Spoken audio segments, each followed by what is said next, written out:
Boss, what about Kaylan Chongson, boss? Nagulat po ba kayo na umabot pa ho sa lap ninyo itong player na ito, considering that a lot of people, and I think even Rain Orshan, are thinking and believing na dapat Ginebra bagsak nito at number 3? Yeah, kasama kami dun sa mga umaasa na magiging number 3 siya. Pero yun nga, mabuti para sa amin yun. It's a pleasant surprise to have him drafted at number 7. Umabot siya sa amin. Kailangan namin yung kailangan namin yung klase ng player na meron itong si Kaylan Chongson. Malaki, masipag, may shooting naman. Ang sinasabi ng mga tao, medyo may edad na sa 32.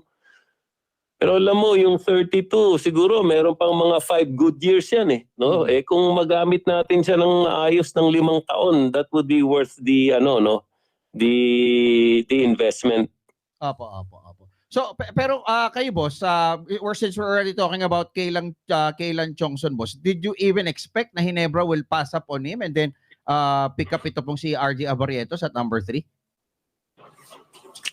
Medyo nagulat talaga kami. No? Akala namin Chongson na sila kasi yun ang kumakalat na balita. Yun yung kinakalat mong balita na magkakilan Chongson sila. Naniwala kami sa iyo.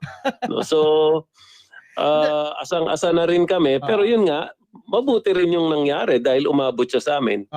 Pero boss, itong Abarrietos ito na pick up ng kasi boss, ako ang dinig ko po, boss, yung Rain or Shine, gumawa raw ho ng paraan para yung 7 and 8 ninyo maibigay sa 4 kasi target nyo rin talaga si RJ Abarrietos kung nakuha ho ninyo sa Phoenix yung number 4.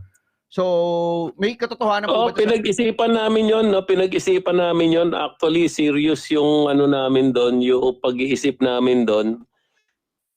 Special kasi si RJ, no? Special player yan, ibang klaseng talent niyan. Kaya naisip namin generational talent yan. So baka yung namin, no, yung 7 and 8 namin tanggapin ni Phoenix. May chance kami. Kaso mabuti rin nangyari yun, nakadalawang player kami kasi sa number 3 pa lang pala na-pick na si RJ. So nakabuti rin pala sa amin. Pero boss, doon sa sitwasyon na yun, sa pangyayari na yun, boss, hindi po ba kayo nalulungkot na kayo po nagpakahirap para makuha yung number 4 and a chance at RJ Abarrietos, as eventually ito title contender, biglang nauna pa ho sa inyo kumbaga sa pila, boss, umabanti pa di ba? Kayo nagtsaga na pumila sa NLEX, sila naka-rep ID.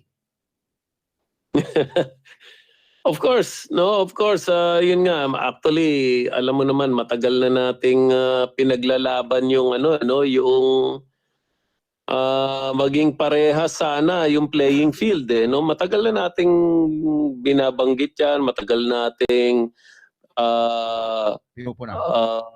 ina-advocate, no? Nag-advocate tayo na sana mas maganda yung yung pag-execute ng parity sa liga na